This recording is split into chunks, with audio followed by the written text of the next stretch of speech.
ไว้ฝนสิตกแล้วนิมนต์อ๋อ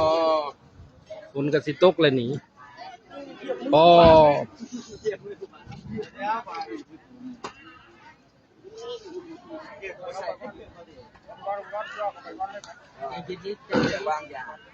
เอาเน้นก็เดี๋ยวให้นั่งท่าทางนอกมีบ่นั่งบ่อยู่ใน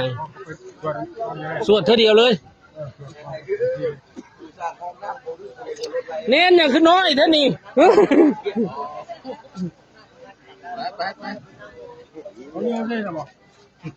บ่เป็นยัง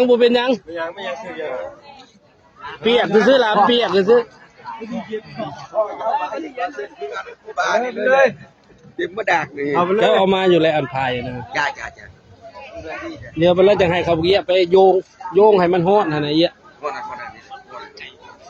พอบอสสายจูงนี่บ่พออยู่แล้วสายจูงนี่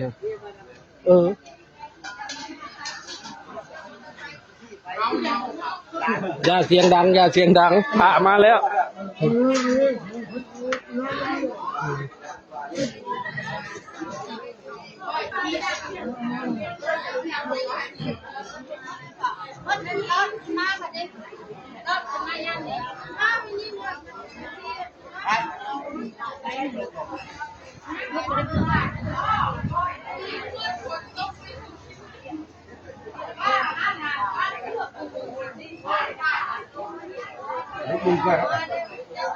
มันกระตุกพี่น้องเอ้ย